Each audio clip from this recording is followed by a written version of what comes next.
So talented actor Shri Vishnu గారి swag movie premiere show అయితే ఇప్పుడే చూడడం జరిగింది భయ్య.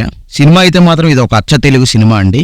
మనకు ఆల్రెడీ తెలుసు శ్రీ విష్ణు గారి స్టోరీ సెలక్షన్ బాగుంటుందని. మనం శ్రీ విష్ణు గారి ప్రీవియస్ మూవీస్ చూసుకుంటే బ్రోచేవార్ ఎవర్రా గానీ, ఆ మధ్యలో చేసిన ఓం భీమ్ బుష్ గానీ, సో ఇలాంటి డిఫరెంట్ కాన్సెప్ట్స్ అయితే శ్రీ విష్ణు గారు ఎలా సెలెక్ట్ చేసుకుంటారో ఈ స్వాగ్ మూవీ కూడా అలాంటి ఒక డిఫరెంట్ కాన్సెప్ట్ అండి. ఈ సినిమా అయితే ఇప్పటి వరకు తెలుగులో వచ్చిన ఏ సినిమాకు కూడా దగ్గరలో గానీ కంపారేటివ్ గా గానీ ఉండదండి. సో ఎప్పుడు కూడా శ్రీ విష్ణు తన సినిమాలో డిఫరెంట్ కంటెంట్ అయితే ఉండాలని చూసుకుంటాడు. ఎలా అంటే శ్రీ విష్ణు సినిమా రాబోతుందంటే ఓకే శ్రీ విష్ణు సినిమాలో అయితే ఏదో డిఫరెంట్ ఎలిమెంట్ అయితే ఉండబోతుంది అనే ఒక థాట్ అయితే ఆడియన్స్ కి తీసుకొచ్చేసాడు. ఇప్పుడు కూడా అదే ముద్రతో అయితే వచ్చాడు. ఒక స్పెషల్ క్యారెక్టరైజేషన్ తో జెండర్ వార్త అయితే మన ముందుకు వచ్చాడు.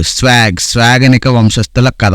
ఇలాంటి జోనర్ అయితే ఇంతకు ముందైతే ఇంతవరకు ఎవరు టచ్ చేయలేదండి. ఎందుకంటే ఈ సినిమాలో ఒకవైపు ఫన్ నడుస్తుంది, ఒకవైపు డ్రామా నడుస్తుంది, ఇంకోవైపు వంశవృక్షం అనే ఒక ఫ్యాంటసీ ఎలిమెంట్ కూడా నడుస్తుంటుంది. దానికి తోడు శాపం అనే ఒక ఎలిమెంట్ కూడా ఈ సినిమాలో ఉంది. సో అలాగే స్వాగ్ మూవీ అనేది ఒక ఇంట్రెస్టింగ్ టిపికల్ మూవీ అండి. ఎందుకంటే స్వాగ్ అనే మూవీ ఒక మగవాడి ఉనికిని నిలబెట్టిన స్వాగనిక వంశస్థుల కథ. సో శ్రీ విష్ణు ఇంతకు ముందు సినిమాలో లాగే ఒక డిఫరెంట్ ఎలిమెంట్ అయితే మనకి మళ్ళీ స్వాగ్ మూవీ ద్వారా మన ముందుకు వచ్చారు. సో మన శ్రీ విష్ణు ఎప్పుడు కూడా సినిమాలో డిఫరెంట్ ఎలిమెంట్ ఉండేలా చూసుకుంటాడు. ఎప్పుడు కూడా ట్రెండ్ అనేది ఫాలో అవ్వకూడదు, ట్రెండ్ సెట్ చేయాలి అనే వాళ్ళు అయితే ముందు వరుసలో ఉంటాడు. సినిమాలో మనోడు క్యారెక్టరైజేషన్ అయితే మాత్రం చాలా అద్భుతంగా ఉందండి. క్యారెక్టర్ కి ఆ వేరియేషన్ గానీ, ఆ కామెడీ సెన్స్ గానీ నెక్స్ట్ లెవెల్లో అయితే ఉంది. ఆల్రెడీ మనకు తెలుసు శ్రీ విష్ణు కామెడీ టైమింగ్ ఏ రేంజ్ లో ఉంటుందో. మనకు సామాజ వర్గంలో గానీ, ఓం భీమ్ బుష్ లో గానీ మనం ఆల్రెడీ చూసాం. సేమ్ అదే విధంగా ఈ మూవీలో శ్రీ విష్ణు క్యారెక్టరైజేషన్ లో వేరియేషన్స్ అనమాట. Different characters. ఆ క్యారెక్టర్స్ లో అలా ఒదిగిపోయాడని అనిపించింది. అంటే ముఖ్యంగా రెండు వంశాలు, మగవాళ్ళ వంశం, ఆడవాళ్ళ వంశం, ఈ రెండు వంశాల మధ్య జరిగే గొడవలో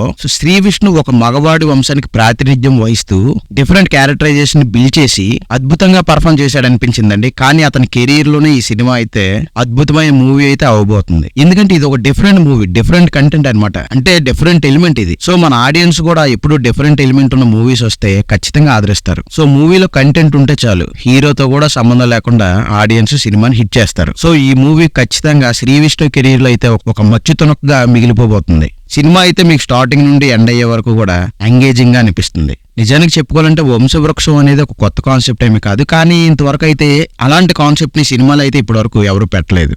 ఇంక సినిమాలో రీతు వర్మ పర్ఫార్మెన్స్ గురించి అయితే ఖచ్చితంగా చెప్పుకోవాలండి. సో స్వాగనిక వంశానికి వారసులుగా మేమంటూ చాలా మంది ఎంట్రీ ఇస్తుంటారు. సో దాని తర్వాత వింధ్యామర మహారాణి వారసురాలుగా రీతు వర్మ కూడా చాలా బాగా యాక్ట్ చేశారు. సో రీతు వర్మ కూడా వంశ వారసురాలు నేనే అనడం, మిగతా వాళ్ళు కూడా ఎవరికి వాళ్ళు నేనే వారసుడు అంటే నేనే వారసుడు అన్న ఇవన్నీ కూడా బాగానే చూపించారు. కానీ నిజమైన వారసుడు మాత్రం ఒక పేదవాడిగా చూపించారు. సినిమాలో రీతు వర్మకి వెయిట్ ఉన్న క్యారెక్టర్ ఇచ్చారు. ఇంకా దానికి తోడు మీరా జాస్మిన్ గారు కూడా ఈ సినిమాలో ఉన్నారు. చాలా రోజుల తర్వాత మీరా జాస్మిన్ గారు మళ్ళీ యాక్ట్ చేస్తున్నారు. సో సినిమా స్టోరీ విషయానికి వస్తే 1500 సంవత్సరంలో స్వాగనిక వంశస్థుడుగా ఒక మగవాడి ప్రయాణం అని ఈ సినిమా స్టార్ట్ అవుతుంది. సో స్వాగనిక వంశ యువరాజుగా శ్రీ విష్ణు గారు కనిపించారు. సో స్వాగనిక వంశస్థుల ఖజానా వారసుడు కోసం వెతకడం ఇవన్నీ కూడా చాలా బాగున్నాయి. ఇక సినిమాలో ఆర్టిస్టుల పర్ఫార్మెన్స్ విషయానికి వస్తే అందరూ కూడా చాలా బాగా చేశారు. ప్రతి ఒక్కరికి కూడా డిఫరెంట్ రోల్స్ ఇచ్చారు, అందరూ కూడా బాగా చేశారు. అందులో మన శ్రీ విష్ణుది ఇంకా సునీల్ క్యారెక్టర్ అయితే ఇంట్రెస్టింగ్ గా ఉన్నాయి. సో ఇలాంటి ఇంట్రెస్టింగ్ కాన్సెప్ట్ ని డైరెక్టర్ హర్షిత్ గోలీ అయితే చాలా ఫన్ జనరేట్ చేసి చూపించాడు.